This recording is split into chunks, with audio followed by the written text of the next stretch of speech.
Welcome to everybody.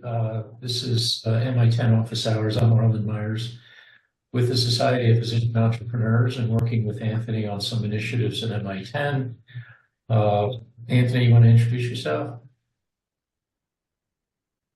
Sure. Hi, everyone. I am a practicing pediatric cardiologist and with a background in AI and the chief AI officer at my institution, which is Rady Children's Health in Southern California.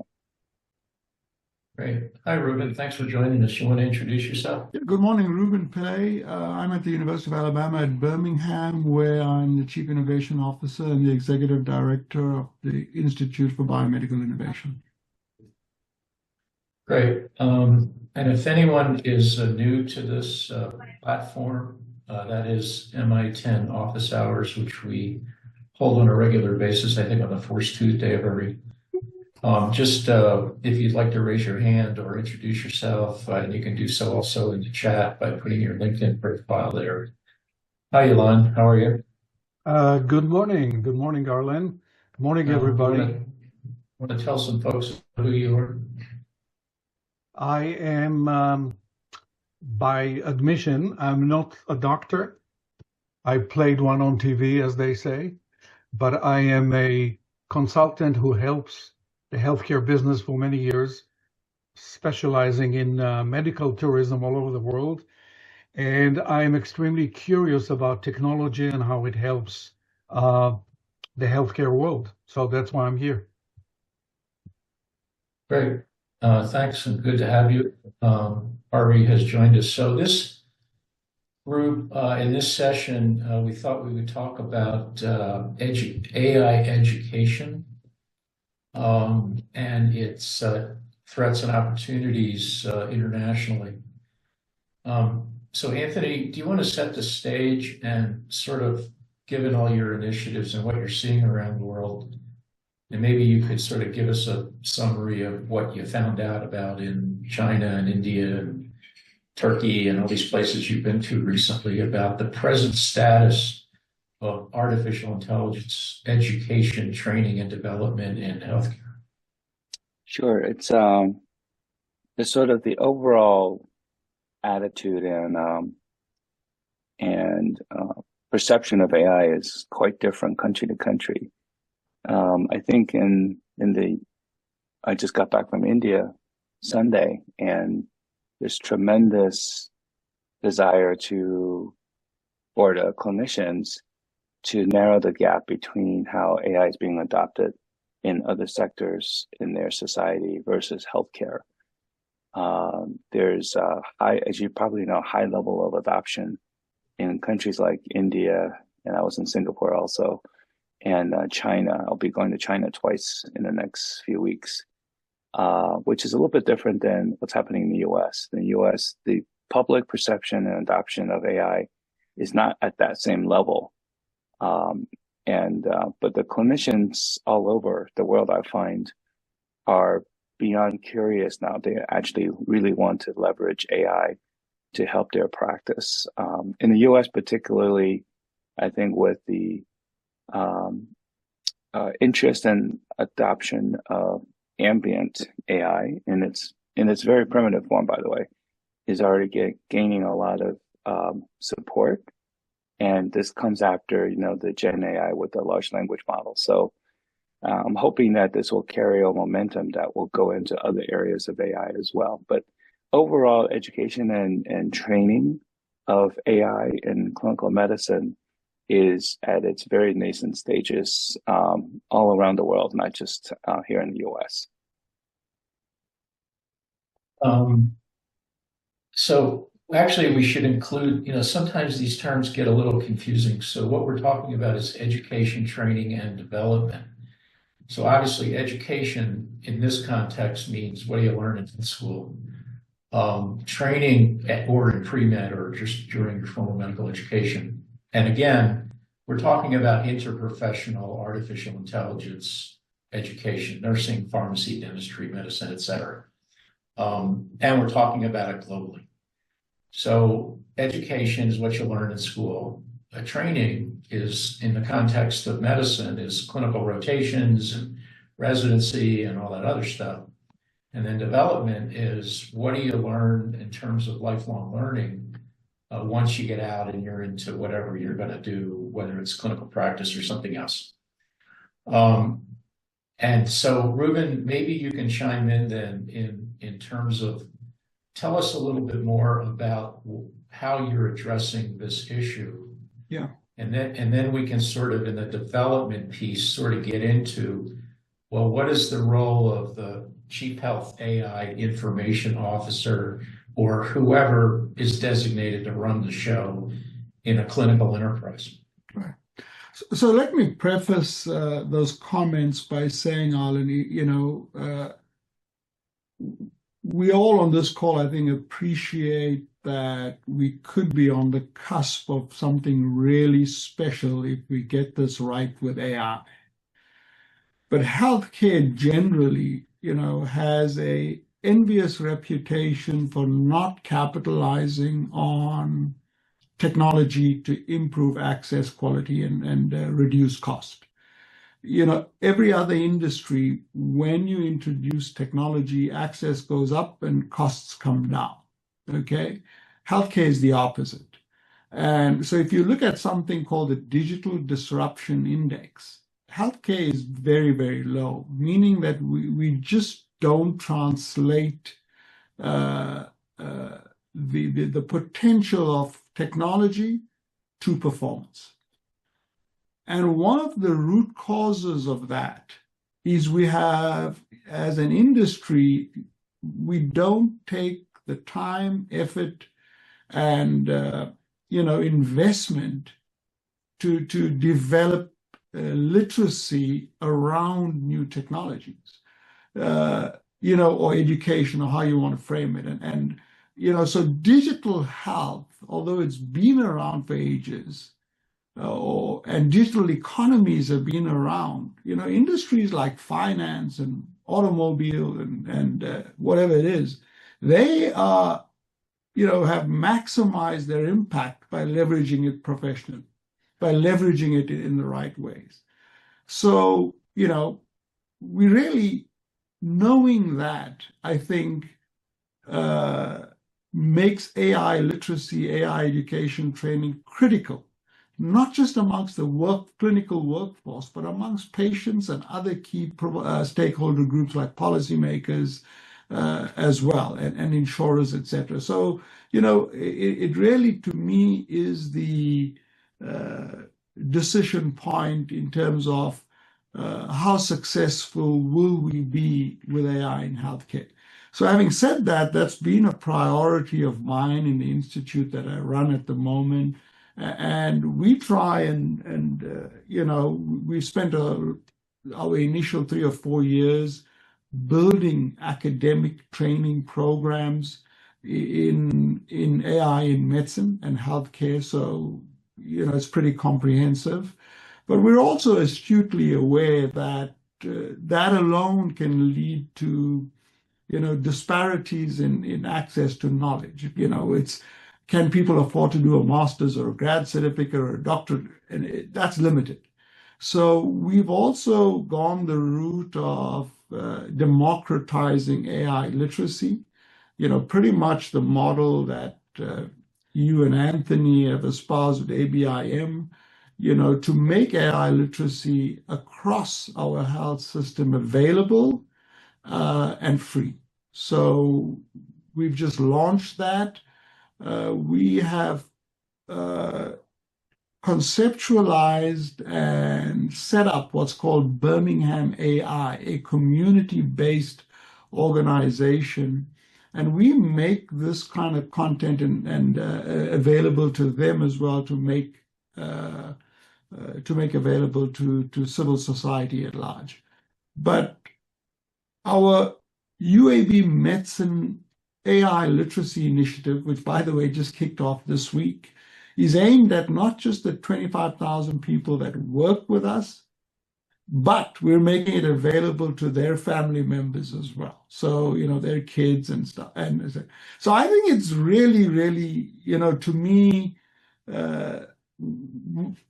we need a group of people who invest time, energy, and innovative mindsets in trying to make sure that we have the levels of AI literacy across all stakeholder groups that's going to ensure the success of AI moving forward. So, we have a lot of people working on product development, etc. But as a discipline, as a profession, I see my role in the whole ecosystem as being primarily responsible for that capacity development, and whether it's education, training, literacy, whatever you want to call it, yeah. So that's kind of my comments. I think we can't make this mistake with AI that we have done with digital. Right. So you brought up several points, and I want to kind of drill down on some of them and get some input from some folks that are on this chat. Ilan, you've had a lot of experience with international, as you indicated, medical travel and various ecosystems and branding. So my question is, given your experience, what do you see in terms of application of artificial intelligence in healthcare, medical tourism? And for those that are not familiar with that term, maybe you can just give us the headline and then answer that. My feeling overall is that AI is a generic term. As a generic term, it confuses everybody because we are bombarded, I mean literally bombarded with messages that include the capital A and the capital I, and they attack us from all directions. And not many people understand really what it is, because it is not specific, it is not branded, but it has promises. All the messages that I see in many, many places around the world are promising that if you will adopt AI, your profits, your performance, your whatever will multiply and just, reach the sky, which leads probably to the situation where different people, different hospitals will apply different methods of using AI, and their performance is going to be different from others. So there is no, I don't know how to define it, but when you say AI to me, it's like saying, oh, we just invented a fridge. You're going to get a fridge. That's it. Or you're going to get a car. But what's in it? What is it going to give you? People are not clear about it. And I think that the industry, and I don't know who in the industry, because there are companies that are deeply invested in it, I don't think they're doing a great job of defining exactly who they are, what they stand for, and what they can deliver. So you're an expert in branding. So give us your take on how should an industry like healthcare brand or explain artificial intelligence? What are we doing wrong that is not communicating the pros and cons and the hazards and the benefits and all that stuff? If I were to put you in charge of a public service announcement for the American sick care system, what would it look like? Very convoluted. It will look, this will be a work of a committee, unfortunately, because there are so many opinions that pull in different directions. It'll be very, very difficult to reach consensus. It'll be very difficult to speak in one voice. So I don't know what is the practical advice that I can give, but I would start by studying what works and what doesn't work currently. The next step would be to dive deeper and see what could be done about it. Because I don't think that the industry now is giving itself a good report on what works and what doesn't work. Many people are rushing forward because they're trying to capture a slice of the market and be dominant. And while they're busy doing that, they actually forget who they are and what they stand for, and whether the consumers even understand who they are. Yeah, so just so people know, Arlen is an instructor at the Loyola School of Public Health, and you teach communication, no? Well, I teach within communication. I teach now public speaking and critical thinking. I see. Well, good. Okay, so let's, Justin, are you on the call? Can you hear me? Justin Lowe? Yes, sir. Okay, good. So you work with IntelliStack, and what I'm asking you is, you work, as you indicated in the chat post, you work across industries, not just sick care, healthcare, whatever you want to call it. So what lessons can non-sick care industries learn from other industries that, in your opinion, is doing this right? And by this, I mean education, training, development, understanding, use cases, etc. Good question. Sorry, I'm a little under the weather this morning. Bear with me, but I think it is kind of a data literacy answer. So back to something Arlen said about promising, I think there are a lot of companies out there promising a replicable result that's an exact match, but that's absurd. So from the commercial side, right, it's more important to measure and quantify impact in each customer. We model time savings and impacts on other key metrics that we have delivered. And I think that's an important difference, right, is finding partners who are presenting data for consideration as opposed to claiming kind of a silver bullet answer for AI, right? It's a vague term, it's ill-defined, but when we can put specific use cases around it and collect data around those use cases and engage. I mean, I think some of those who joined us for that SOAP chapter event last week before, will remember, some of the things that Sarah Gallian shared about her experience at UTMC, where we did not use AI to deliver those performance shifts, but there are more performance gains possible. Doing that responsibly, collecting the data, presenting it to the customer, sharing analogs is valuable, even across industries, right, for process improvement opportunities. So that's, I think, learning from one another, sharing openly, being honest and transparent, and answering those questions more candidly is something that industry could do better to serve all of these stakeholders. But we can definitely learn from one another across industry. Okay, so let's try to rope back into the topic at hand, which is who runs the show, and who should run the healthcare artificial intelligence enterprise. So Rubin, should it be, what we're hearing is, well, it should be a chief healthcare artificial intelligence officer. Other people say, no, it really needs to be human resources, because these are the people that are responsible for education, training, and development, or a training and development officer. Other people say, no, it really needs to be the CIO or the CISO or somebody in the IT stack. So what's your take on that? Yeah, I mean, I think, this really is going to take an orchestra to bring this to fruition. Every orchestra needs a conductor.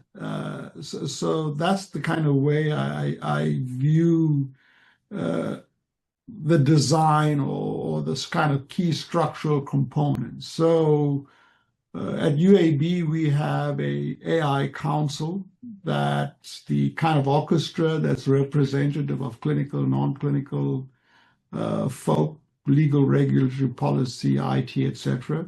And we want to put on top of that a chief AI officer who's essentially be the coordinator or the conductor of that orchestra. It's I think that to me is the model moving forward.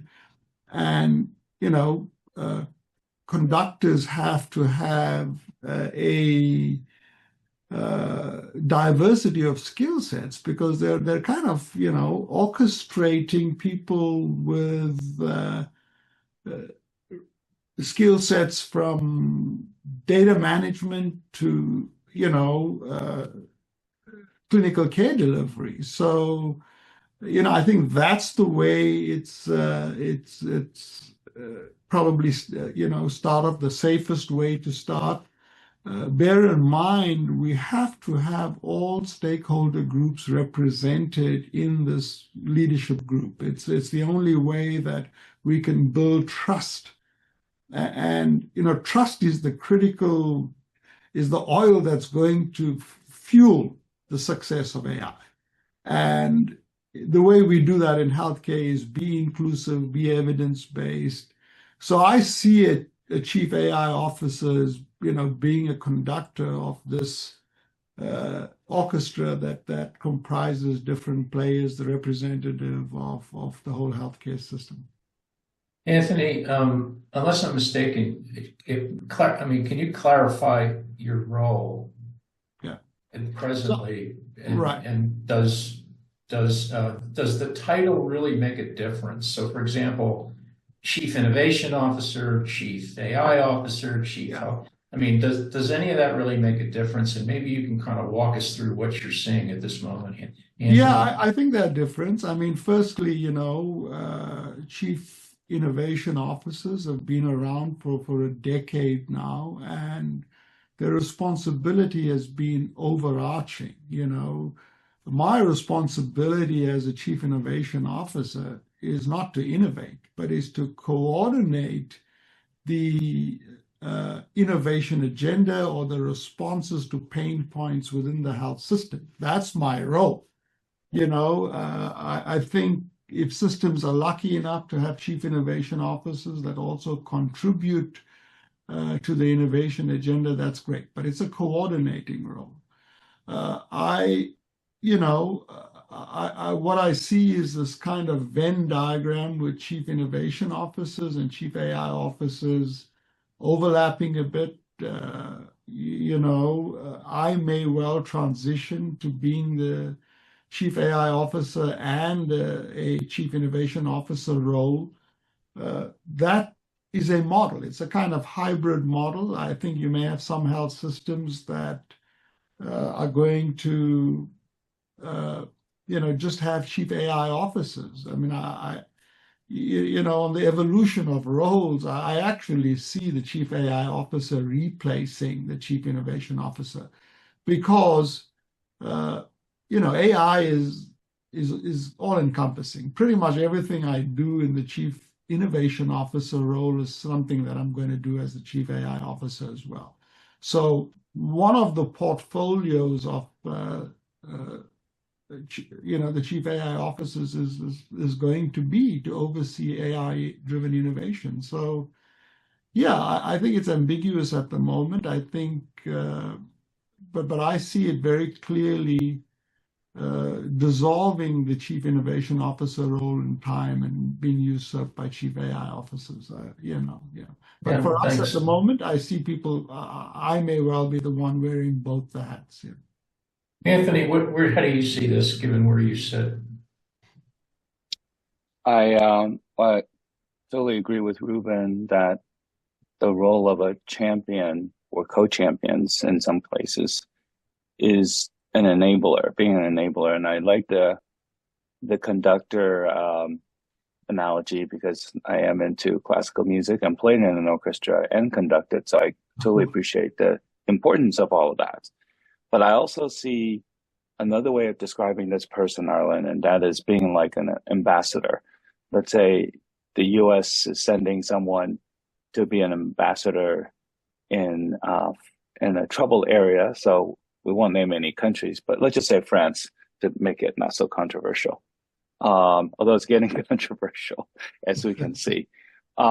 So to me, and we can agree or disagree on this, to me, one of the basic skills of an ambassador going to a country is to be able to speak the native language, at least be literate, maybe not entirely fluent, but it matters greatly to the natives in that country that you at least make a strong attempt to speak the language when you're with them.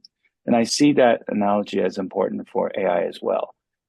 because I think a clinician who doesn't know AI is going to have, I think, some difficulty trying to get an AI agenda up and running, particularly in the area of education, as we started off today with. I think an AI expert, a data scientist with very little or no clinical background has the opposite problem where the clinicians are not ready to relate to that person as well. So ideally, I think a chief AI officer can generate a lot of curiosity and enthusiasm, as we have at our institution, get the educational agenda. And I agree with Rubin that one of the most important aspects of the job is to be an advocate and an educator, not necessarily, on the ground doing the projects, but be sort of an AI architect. And I think the person that's doing this job can either be a clinician with a strong AI background or an AI expert who's been in healthcare for a long time. So I think those people are particularly well qualified to be this chief AI architect or champion.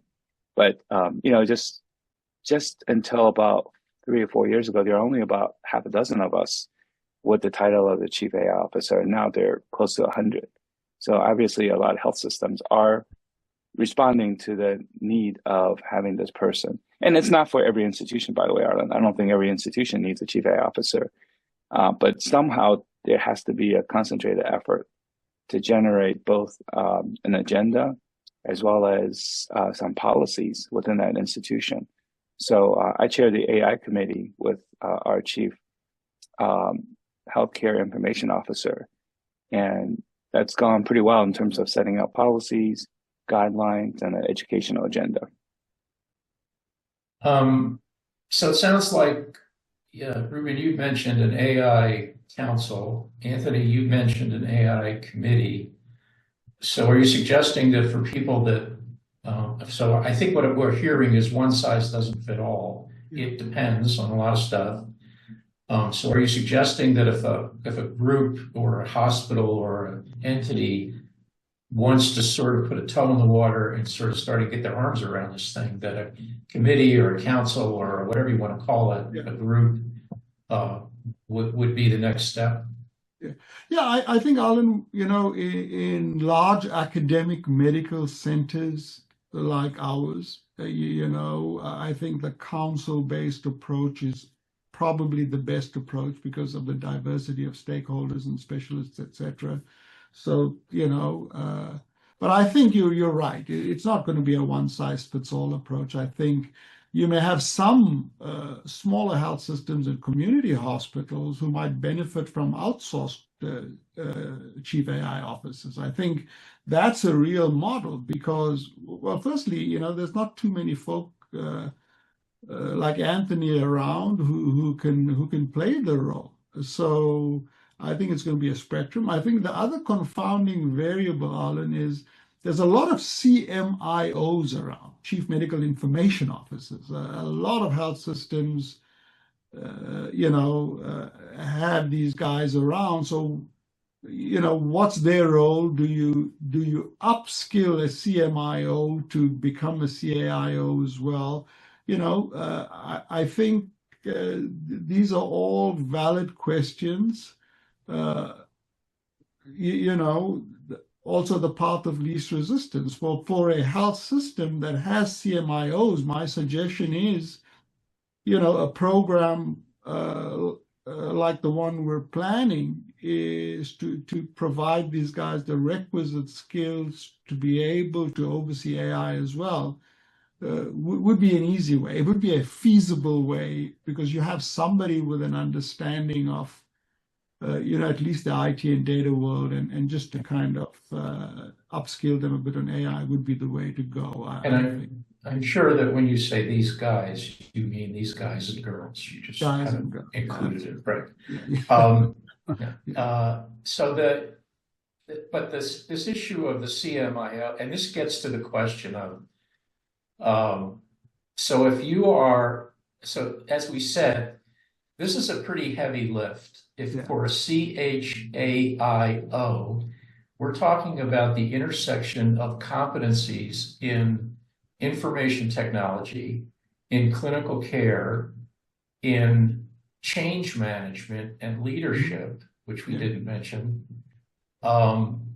and leading innovation, which in my view is a totally different lift than managing innovation systems.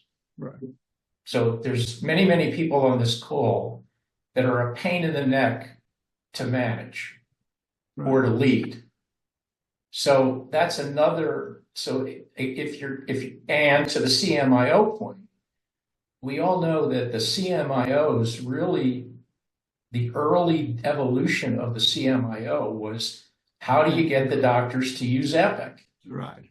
And that's it. I mean, it was just, how do you fix it, and integration and new add-ons and all the issues that come with it. Well, I mean, in a very short time, that role has evolved into something a lot more complicated that we just described. Right. So my question really is, as a follow-on, for those individuals who are interested in becoming whatever we're going to call this thing in the future, let's just say for the sake of argument, we're going to call it the CHAIO. So when I grow up as a pre-med, I want to be a CMHIO, understanding that it will be something else in 5 years, but let's just argue that. So what is the career track, and what does that job description look like? Because we're all involved in various education platforms. Some just, ABIM is the clinician, the grunt in the trenches. You're involved with a whole bunch of projects at the master's and PhD level. There are many fellowships. There's all kinds of qualifications and certifications. So if someone says, I want to be a CHAIO, how do I do that? And how do I train to do it? What's your answer? And then Anthony, maybe you can chime in. Yeah. I mean, I kind of have, based on my Chief Innovation Officer role, developed a templated approach for Chief Innovation Officers. And I think the philosophical role of Chief Anything can kind of follow this template with some adaptation and changes. So the first part of this is anybody in a chief role has to be ultimately responsible for carving the strategic path of the organization as it pertains to the area of expertise. Okay, so how do you adapt your current organizational strategy to leverage, in this case, artificial intelligence, or to leverage innovation generally? So this ability to chart the course of organizations, either by, understanding and developing vision, mission, purpose, whatever you use, developing kind of the strategic pillars, and then being able to craft an AI strategy is critical. So that's the charter component of things. You have to be able to lead that. Secondly, or make your AI agenda talk to an existing organizational charter, which we're doing at UAB. We just came through a strategic planning process. Now you can question the validity of a strategic plan in healthcare. I have issues with that.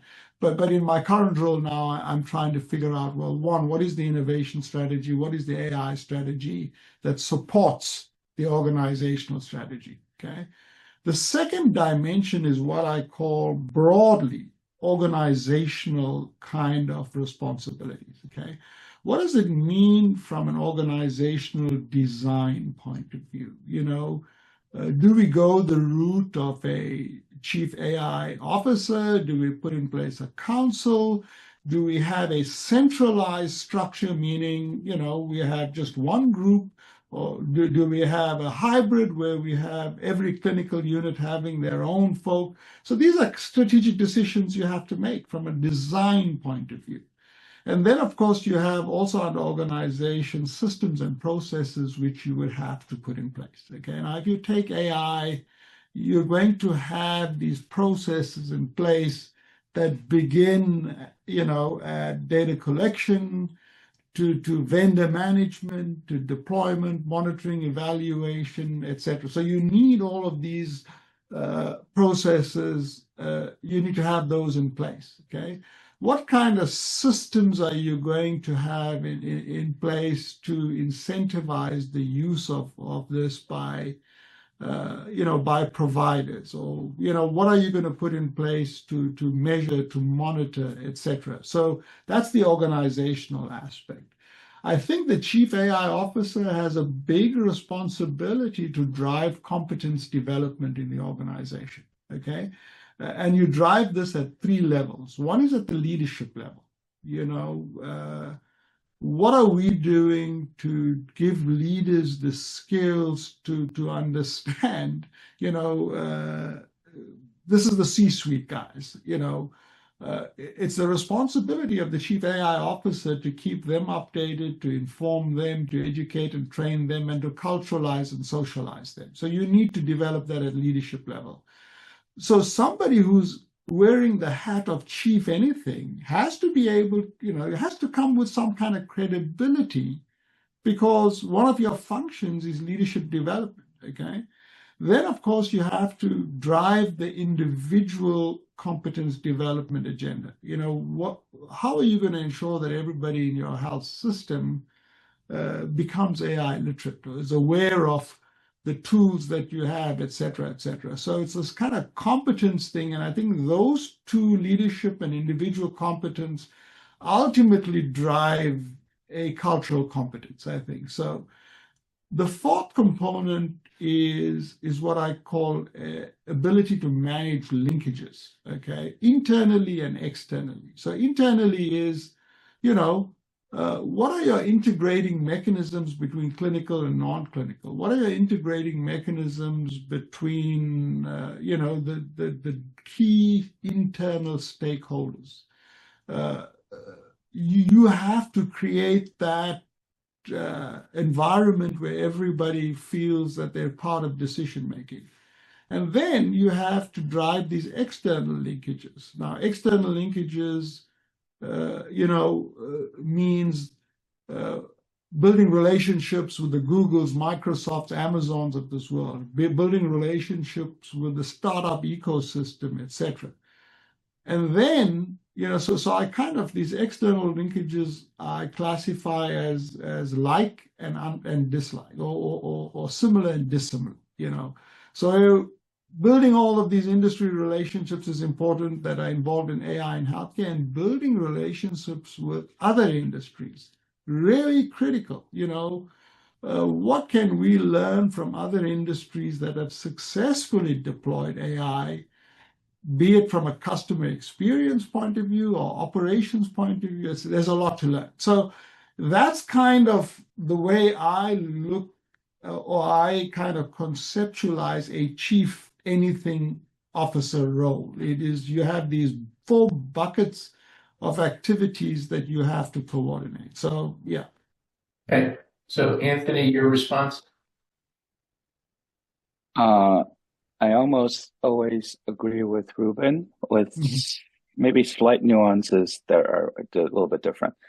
I do think it's a lot to expect a chief information officer or a chief health information officer to be upskilled quickly to match the high demand of AI, mainly because the technology is exponentially increasing at a pretty fast pace. The other potential downside of upskilling a chief health information officer to be the chief AI officer equivalent is that it confounds the thinking that AI is just an extension of analytics and IT, which I think is quite different. So I think that perhaps a slight difference between Rubin and I in terms of our perception of who should be in that role is sort of like, Rubin, if I'm correct, you might think that, upskilling a chief health information officer to be a chief AI officer is kind of like asking an outfielder in baseball to pitch in a crisis situation. Now, there are not too many Shohei Ohtanis in the world where you could do great in both. And that's my point, is there are just not many people that can do that. My feeling is a little bit different. My feeling is like asking a tight end in football to now play outfielder in baseball. Now, traditionally, they're all great athletes. They probably were great in baseball in high school, but I probably wouldn't expect a tight end in football to be very good at being an outfielder in baseball. So, and I think it's perhaps a temporary transitional fit for Chief Health Information Officer, but I think to expect a CIO or CHIO to fulfill the role of a Chief AI Officer is too big a lift, and it might just be disappointing in terms of dividends, just because the exponential rise of the technology and AI and the understanding of it is just too big, I think. So another issue that comes up, well, let me just stop here a minute. Is there someone from the audience that wants to share how they're dealing with this issue, or what works for them, or what hasn't worked for them, or what they're trying, or experiments, or any of that kind of thing?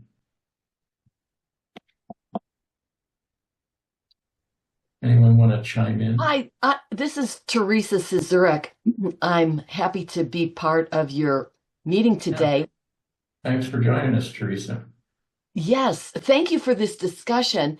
And what I would add, I agree with what Rubin was saying about developing the leadership. I would add one more level, and that is getting the board of directors at the highest level of the organization on board. And so it, no pun intended. So yes, you need the CEO, the C-levels, you need the managers, the directors, underneath that, and all of the people in the organization. And on the top, you need the board of directors. And I've been doing this primary research study, talking to CIOs, chief information officers, in many different industries. And so regardless of whether it's oil and gas or manufacturing, this leadership issue comes up. Right. So I'm glad you brought that point up, Teresa. But we've had several discussions about this board leadership interaction. And surveys indicate, and you have mentioned, that AI literacy amongst board members generally leaves substantial room for improvement, to be kind. So in some respects, we're asking the blind to lead the blind. Yeah. So you work with the private directors organization, which I'm pleased to be proud of, and trying to change these gaps. So what are you seeing and maybe Rubin, you can chime in on this, like, this is really about strategic alignment. And so the board is supposed to set the strategy and then hand it down to whatever we're going to call this person to execute. So how do you sort all that out? What are you trying to do to align on that? So Teresa, maybe you can start, and then Rubin, you can answer. Sure. Well, it is a really important question. And I do think that there's a responsibility of board members to continue to be educated. And I know the Private Directors Association, we have sessions where we're working to educate board members on how to address new innovation, AI being one item. I mean, one important thing is just getting the discussion on the board agenda, and then allowing management, the CEO, to bring in the chief information officer, the chief AI officer, if there is one, to talk about this. And so I think it's an education process. And of course, it's nothing like a crisis that would bring this, escalate it to the top. But if firms do encounter, challenges, then with regards to this, they will be more likely to be discussing it at the board level. So you used to be the CIO of the state of Colorado, and I assume your boss was the governor, Yes, correct? that So Governor Polis. in short, because I want Rubin and Anthony to reply to this. So how did you respond to the governor's agenda? I mean, what if we were a fly on the wall in one of those meetings? What's that look like? Well, it is true that now this Governor Polis in Colorado is pretty tech savvy, and he did have an agenda of wanting to change and reimagine the way technology was being managed throughout the state in order to give more ownership to the agencies. I mean, Rubin, you had talked about centralized in comparison to a federated model. And in states, this is a big thing. Like Colorado has centralized IT. Many states have federated where all of the IT decisions are remote in the agencies. And this happens in healthcare companies as well. And so we were going through transition, and I think this is happening in many, many healthcare companies too, moving from where it was centralized to where it was more balanced of who makes decisions and why. Have it be driven by the end users, like in your case, the medical doctors, the nurses, the practitioners. So Governor Polis didn't say, we want to do such and such with broadband, or we want to do such and such with AI, but he was looking at the organizational issues, the decision making, who has the power to then decide the policies and diffuse it. Rubin, and then Anthony, you want to respond? Yeah, I mean, I agree with Teresa. And, one of the things, Arlen, is one of the roles of chief AI officers, of chief innovation officers, is it's not an execution function, okay? It's a shaping function, and this is why I said one of the first responsibilities of a chief anything officer is to help shape the organizational charter. You are the person who's going to convince the C-suite to make, resources available to achieve a certain endpoint. You are the guy who's going to go to the board and try and influence them to make certain decisions. I mean, I think that's the way I perceive my role. I mean, I would not take the position of chief AI officer, chief innovation officer, if I'm just going to have a function where I'm executing decisions made upstream, okay? I think you have to be able to influence decision-making and influence the trajectory and direction that organizations go. Boards don't have the skill set. C-suites don't have the skill set. I mean, it's the chief AI officer or the chief innovation officer who's responsible for this environmental sensing, who's responsible, I think, for determining rethinks of strategic imperatives, etc. So that's the way I see the role. It's an influencing role. Anthony? Yeah, I agree with Rubin that this is an influence. I guess you can, how TikTok has influencers. You're the ultimate influencer for AI in a way. But I do think you have to have the credibility and experience also. And there are not many people in that role right now. But, I think healthcare will nurture that group in a very exciting way. I also think, I agree with Rubin that this typical C-suite and the board will not have the vision for AI that you'd like them to have. As a matter of fact, I'm glad we're on this topic because I was just asked to give a crash course and a vision for a health system for both the board and the C-suite at a healthcare institution. So that's a half day to a 1 day affair, right? So, and I think that's almost inadequate in half a day to generate enthusiasm and an agenda for the whole health system is just not enough. But I think that's starting to come.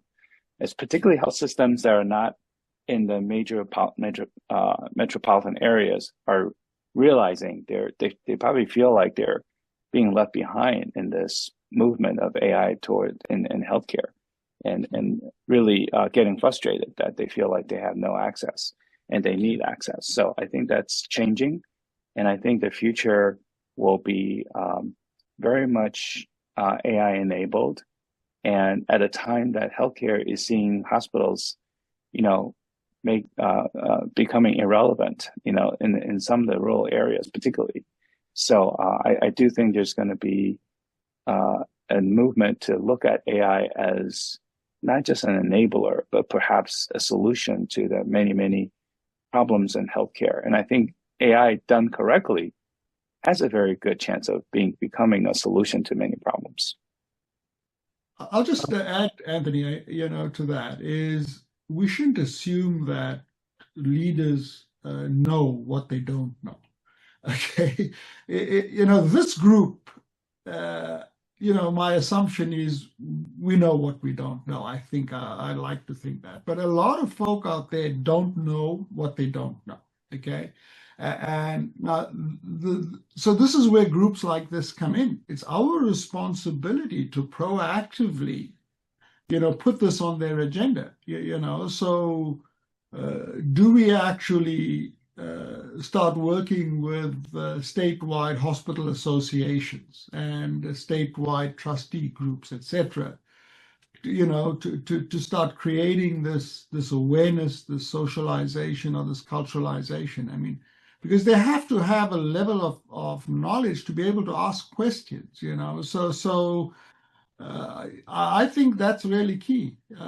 Like Anthony, I just came back from the New York Hospital Association about a week ago, and this was for their trustees. And, I realized then that there's a lot that they did not know that they did not know. So we have to start breaking through that. So this brings up another topic, and that is, and finally, I think, is so there is no CHAIO school. Yeah. And Rubin, you've done a very good job of, in previous articles, defining the competencies of entrepreneurs. And I would recommend those to people. So if we get down to what should be define the competencies of a CHAIO, we've touched on several of these things during this conversation, but I think we need to be a little bit more direct in terms of who's going to do what and what are we going to hold you accountable for and what are the competencies, that is the knowledge, skills, abilities to get this job done.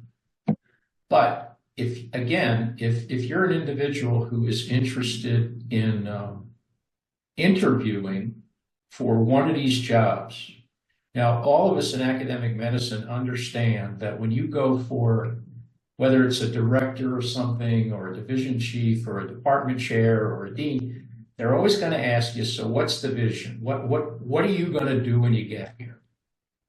And typically that's about research, patient care, education, and community service. Those are the traditional missions of an academic medical center.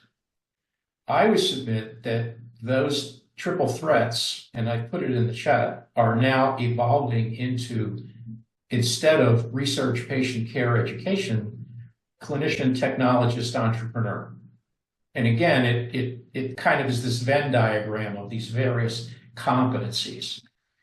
So Anthony, if I were to ask you, and you're interviewing, and we could role play this, but we don't have time, what would you, when I ask you as the head of the search committee for a chief HAI officer, so Dr. Chang, you're a pretty impressive guy. We've read your CV. We understand all the stuff. What is your vision for this institution? what would be your response, or what was your response when you were recruited to do this or didn't? I think, as you said, it's not the traditional triple threat in academic medicine. I think, fortunately or unfortunately, some of that thinking is going to be outdated in the future of healthcare.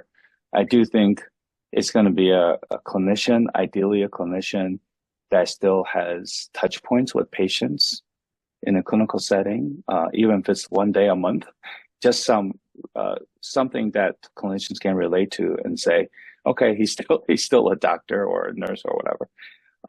And then also a strong background in technology, particularly the aspect of AI. Again, I think it is, I would not expect, for instance, a typical CIO or CHIO or CMIO to fully understand the capabilities of a large language model right now. And they haven't shown me that they do.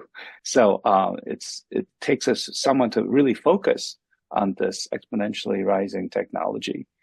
Now, Rubin's a smart guy, so he can do it, but not many people can keep up with what's happening. I can barely keep up. And then, as you said, it has to be someone who's willing to be bold like an entrepreneur. And I always tell my team when we do projects or have ideas that we need to fail at least a third of our projects and ideas. If we're not failing at least a third of the time, I don't think we're being bold enough. And it's like a paradox, right? The more you become fearless, the less likely you're going to fail, or just have a different definition of failure. So I do think it's a special person that has to have those three aspects that you just mentioned: a clinician, technologist, and an entrepreneur. And most of all, some charisma so that you can motivate your entire health system. Charisma may be undersold, according to Jim Collins, who wrote about leadership. But I do think it's technology and AI may not be naturally very attractive to listen to someone talk about, but you have to be able to translate that technology into relatable and terms that people can understand and inspire them. So perhaps as the other I word in terms of important for this job role is not just influence, but inspire. That's hard to do. Yeah. All I want to say, when I look at these roles and when I interview folk, I'm looking for two things. Does the person communicate to me that they can, enable our organization to solve the challenges that we face at the moment, using innovation broadly or AI or whatever. So digital. So I'm looking for that. Do you have this? Do you understand your role as being primarily, how can we address these challenges that we face using the vehicles of AI, innovation, digital, etc. And two is, are you an opportunity-seeking guy? Can you help this organization become not just sustainable, but competitive and successful? How are you going to leverage? How are you going to ready us to outcompete folk? So it's, are you coming in with this kind of dualistic approaches? Well, we're going to leverage all of these tools to solve the challenges we face, and two, we're going to also leverage tools and get the organizational ready to outcompete. I mean, this is two different approaches, and the chief, whatever officer, has to have that. Both those, I don't know whether it's left and right brain, but I mean a problem-solving brain and an opportunity-seeking brain. Yeah, we're running out of time. It's been a great conversation. Lots of great insights. Thanks very much for everyone participating. Anthony, final word. I just mentioned in the chat, Arlen, to the comfort of our clinicians or non-clinicians interested in the job, it's not about the programming. Right. And Rubin, final word? I mean, I just, we don't have a choice. At the moment, I think I'm looking for somebody who's got the bigger brain that's focused on problem solving, because I think that's where we have to start. It's also an easier sell in healthcare, given the challenges that we face, both from margins and from quality and access and all of those issues. Yeah. My final word would be that old Mark Twain saying, "Don't let school get in the way of your education."